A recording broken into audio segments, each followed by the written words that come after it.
Hi friends, welcome to my channel. ಯಾರಾದರೂ ಹೊಸಬರು ನಮ್ಮ ಚಾನಲನ್ನು ನೋಡ್ತಾ ಇದ್ದರೆ ಪ್ಲೀಸ್ ಸಬ್ಸ್ಕ್ರೈಬ್ ಮಾಡ್ಕೊಂಡು ನೋಡಿ, ಹಾಗೆ ಬೆಲ್ ಐಕನ್ನ ಪ್ರೆಸ್ ಮಾಡಿ. ನಾವು ಹಾಕುವ ಎಲ್ಲ ವಿಡಿಯೋದ ನೋಟಿಫಿಕೇಷನ್ ನಿಮಗೆ ಬರುತ್ತೆ. ಇವತ್ತು ನಾನು ಕಾಣೆ ಮೀನು ಸಾರು ಮಾಡ್ತಾ ಇದ್ದೇನೆ, ಬಿಳಿ ಮೀನು ಸಾರು. ಅದು ಬಿಳಿ ಮೀನು ಸಾಂಬಾರು.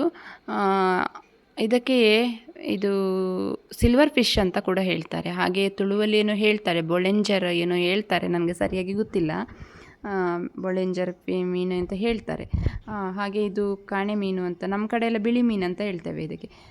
ಟೇಸ್ಟ್ ಚೆಂದ ತುಂಬ ಚೆನ್ನಾಗಿರ್ತದೆ. ಇವಾಗ ನಾನು ಏನೇನು ಮಸಾಲೆ ತಗೊಂಡಿದ್ದೇನೆ ಅಂದರೆ, ಅರ್ಧ ಹೋಳು ಕಾಯಿ ತುರಿ ತಗೊಂಡಿದ್ದೇನೆ, ಶುಂಠಿ ಬೆಳ್ಳುಳ್ಳಿ, ಹಾಗೆ ಹುಣಸೆ ಹಣ್ಣು, ಒಂದು ಅರ್ಧ ಈರುಳ್ಳಿ, 1 ಸ್ಪೂನ್ ಧನಿಯಾ, ಒಂದು ಅರ್ಧ ಸ್ಪೂನ್ ಜೀರಿಗೆ, ಅರ್ಧ ಸ್ಪೂನು ಇದು ಕಾಳುಮೆಣಸು, ಒಂದು ಖಾರಕ್ಕನುಗುಣವಾಗಿ ಮೆಣಸು, ಹಾಗೆ ಒಂದು 1/4 ಸ್ಪೂನು ಮೆಂತ್ಯ ತಗೊಂಡಿದ್ದೇನೆ. ಇದಿಷ್ಟು ಹಾಕಿ ಮಸಾಲೆ ರುಬ್ಲಿಕ್ಕೆ ಹಾಕ್ತಾ ಇದ್ದೇನೆ. ಇವಾಗ ಮಸಾಲೆ ರೆಡಿ ಆಗಲಿ, ಮೀನು ಕ್ಲೀನ್ ಮಾಡಿ ಬರುವ ಬನ್ನಿ. ಇವಾಗ ಮೀನು ನೋಡಿ ಈ ರೀತಿ ಇದೆ, ನೋಡಲಿಕ್ಕೆ ಈ ರೀತಿ ಉಂಟು. ಇದು ಬಿಳಿ ಮೀನಿದು ತುಂಬ ಟೇಸ್ಟ್ ತುಂಬ ಚೆನ್ನಾಗಿರ್ತದೆ. ಹಾಗೆ ಇದು ಹೆಲ್ತಿಗೆ ಕೂಡ ತುಂಬ ಒಳ್ಳೆಯದಂತೆ, ವಿಟಮಿನ್ ಎ ಎಲ್ಲ ಇದೆ ಅಂತ ಇದರಲ್ಲಿ. ಬಿಳಿ ಮೀನು ಬೊಳೆಂಜರ್ ಅಂತ ಹೇಳ್ತಾರೆ ತುಳುವಲ್ಲಿ. ಹಾಗೆ ನಮ್ಮ ಇದರಲ್ಲಿ ಅಂತ ಹೇಳ್ತಾರೆ ಅಂದರೆ, ನಾವು ಬಿಳಿ ಮೀನು ಅಂತಲೇ ಹೇಳೋದು ಸಿಲ್ವರ್ ಫಿಶ್ಶಿಗೆ. ಇದನ್ನು ಈ ರೀತಿ ಕ್ಲೀನ್ ಮಾಡ್ಕೊಳ್ಬೇಕು. ಅದರ ಮೇಲೆಲ್ಲ ಹೆಜ್ರೆ ಇರ್ತದಲ್ಲ, ಅದನ್ನೆಲ್ಲ ಈ ರೀತಿ ಕತ್ತಿಯಲ್ಲಿ ಕ್ಲೀನ್ ಮಾಡ್ಕೊಳ್ಬೇಕು. ಈ ರೀತಿ ನೋಡಿ, ಅದರ ಮೇಲಿರೋ ಹೆಜ್ರೆಲ್ಲ ಈ ರೀತಿ ಕ್ಲೀನ್ ಮಾಡಿ, ಆಮೇಲೆ ತಲೆ ತೆಗಿಬೇಕು. ಅದರ ತಲೆಯನ್ನು ತೆಗೆದು ಕ್ಲೀನ್ ಮಾಡ್ಕೋಬೇಕು. ಅದರ ಹೊಟ್ಟೆ ಒಳಗಿರೋದೆಲ್ಲ ಕ್ಲೀನ್ ಮಾಡಿ ಆಮೇಲೆ ರೆಡಿ ಮಾಡ್ಕೋಬೇಕು ನಾವು. ನಾನೆಲ್ಲವನ್ನು ಇದೇ ರೀತಿ ಕುಯ್ದು ತಗೊಂಬರ್ತೇನೆ, ಎಲ್ಲವನ್ನು ಇದೇ ರೀತಿ ಮಾಡ್ಕೊಳ್ತಾ ಇದ್ದೇನೆ ನೋಡಿ. ಇದು ಕ್ಲೀನ್ ಮಾಡಲಿಕ್ಕೆ ಸ್ವಲ್ಪ ಟೈಮ್ ತಗೊಳ್ತದೆ, ಯಾಕಂದರೆ ಚಿಕ್ಕ ಚಿಕ್ಕ ಮೀನಲ್ಲ.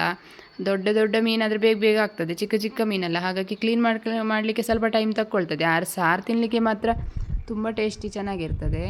ಈಗ ನಾನೆಲ್ಲ ಕ್ಲೀನ್ ಮಾಡಿ ಆಯಿತು ನೋಡಿ, ತೊಳೆದು ತೊಗೊಂಬಂದೆ. ಈ ರೀತಿ ಬರ್ತದೆ, ಎಲ್ಲ ಕ್ಲೀನ್ ಮಾಡಿದ ಮೇಲೆ ಈ ರೀತಿ ಇರ್ತದೆ.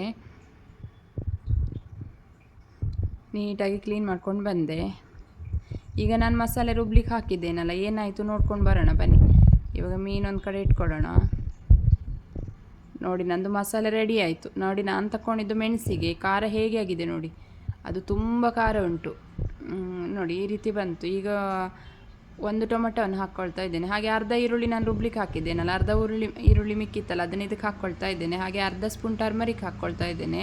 ಎಲ್ಲ ಮಿಕ್ಸ್ ಮಾಡಿ ಒಲೆ ಮೇಲೆ ಇಟ್ಟು ಕುದಿಲಿಕ್ಕೆ ಬಿಡಬೇಕು, ಸಾಂಬಾರು ಚೆನ್ನಾಗಿ ಕುದಿ ಬರಲಿ.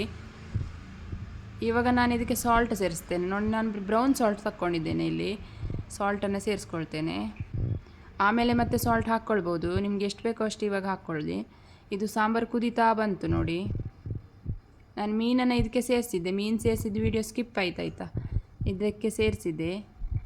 ಸಾಂಬಾರು ರೆಡಿ ಆಯಿತು ನಮ್ಮದು. ಇವಾಗ ಸಾಂಬಾರು ನಾವು ಒಲೆಗೆ ಇಟ್ಟು ಸ್ವಲ್ಪ ಕುದೀತದೆ ಅನ್ನುವಾಗ ಮೀನನ್ನು ಸೇರಿಸ್ಕೋಬೇಕು. ಓಕೆ ಫ್ರೆಂಡ್ಸ್, ನೋಡಿದ್ರಲ್ಲ, ಥ್ಯಾಂಕ್ ಯು, ಬಾಯ್ ಬಾಯ್. ನಿಮಗೆ ಇಷ್ಟ ಆದರೆ ಒಂದು ಲೈಕ್ ಮಾಡಿ.